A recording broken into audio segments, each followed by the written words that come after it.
They call me crazy. They call me a narcissist. They call me a genius. I am all of those things, and I am none of them. My name is Yi, and my life is a performance art piece that I cannot stop living. I am a glitch in the simulation, a system error they can't seem to patch. I wasn't supposed to make it. I was just a producer from Chicago, the guy in the background, making beats for Jay-Z, for Roc-A-Fella. They loved my samples, they loved my sound, but they hated my voice. They told me I didn't look like a rapper. I didn't fit the mold. I wore pink polos and backpacks. I wasn't talking about selling drugs or gang life. I was talking about working at the Gap, about family, about insecurities. I had to fight for every single inch of respect. They didn't want to give me a record deal. They saw me as a beat maker, period. But I knew I had more to say. Then came the crash, Alexis. 3 in the morning, leaving the studio. I fell asleep at the wheel. I woke up in the hospital with my jaw wired shut. My face was shattered. The doctor told me my career was over before it even started. He said I might never rap again. But I don't understand the word no. It's not in my vocabulary. For me, silence was death. So, I rapped through the wire. I rapped with a broken face, with my jaw wired together, because I had to get the story out. That moment taught me something powerful. Pain is just fuel. It's energy. It's the raw material you use to build your masterpiece. I released The College Dropout. It was everything they said hip-hop couldn't be. It was soulful. It was conscious. It was funny. And it was deeply personal. I changed the sound of hip-hop forever. I made it okay to be vulnerable. I made it okay to be self-conscious, to question things, to be an outsider. Suddenly, I was on top of the world. I was the Louis Vuitton Don. I was winning Grammys. I was the voice of a new generation. And then, the gravity turned off. My mother, Donda, she was my anchor. She was the only person who loved me unconditionally, the only person who saw Kanye West, not the larger-than-life superstar. She believed in me when no one else did. When she died, something inside me broke that has never been fixed. It's a void that can never be filled. I felt like I was floating into space without a tether, just drifting into the darkness. I couldn't make happy music anymore. The joy was gone.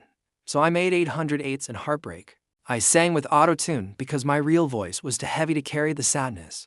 My grief was too raw.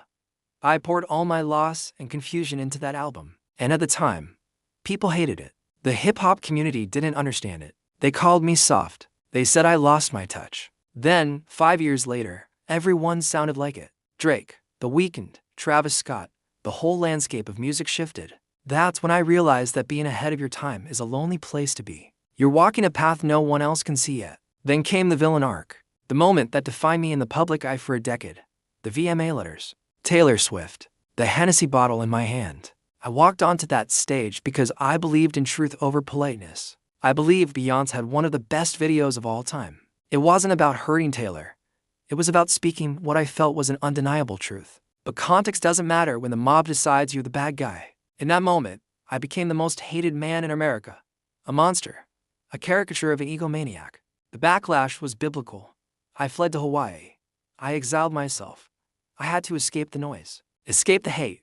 I took all that anger, all that toxicity, all that ego, and I poured it into my next project. I brought in the best artists, the best producers, and we locked ourselves away from the world. The result was my beautiful, dark, twisted fantasy. I knew I had to create something so undeniably brilliant that it would force the world to bow down to the quality of the art, even if they despised the artist. It was my grand apology and my ultimate act of defiance, all at once. It worked. The album was hailed as a modern classic. But music wasn't enough. My brain doesn't stop. It's a machine that never powers down. I wanted to design. I wanted to build. I see myself as a polymath, like Leonardo da Vinci. But the fashion world looked at me like I was a leper. They wouldn't let the rapper sit at the cool table. They saw me as a celebrity dabbler, a joke. I begged Nike for royalties on my sneaker designs. They treated me like just another endorser. They said no. So, I went to Adidas. I created Yeezy. I didn't just design a shoe. I created a culture. I became the Steve Jobs of footwear. I didn't just get a seat at the table. I bought the whole building. I proved that my vision extended far beyond the recording studio. But the higher I climbed, the thinner the air got. The pressure became immense. The noise in my head got louder. They started putting labels on me, bipolar, manic. They tried to medicate my creativity. They tried to numb the very thing that makes me special, the source of my power. My thoughts are like a web browser with 1,000 tabs open at once. Sometimes, I feel like I have too much RAM for one human body. My thoughts crash into each other, creating sparks and sometimes fires. I started saying things just to break the programming, to see if I was still free, to challenge the groupthink. I put on the red hat, not because of politics, but because they told me I couldn't. It was an act of defiance against a culture that demanded absolute conformity. I screamed on public stages. I cried. I burned bridges with everyone who ever tried to help me. I felt like I had to set fire to my own house just to feel the heat, just to feel alive, just to see how would happen. I have lost billions of dollars. I have lost my family. I have lost my reputation. I stand alone in the ashes of my own making, surrounded by the wreckage of my own choices. I know what it looks like from the outside, but here is the truth about me. I would rather be hated for who I am than loved for who I am not. You can take my money. You can take my deals. You can take my awards, but you cannot take my voice. You cannot silence me. I am a freethinker. I am an artist. I am a father. I am me. And you might think I'm finished. You might think the story is over, but I'm just getting started. Thanks for watching. Follow for what comes next.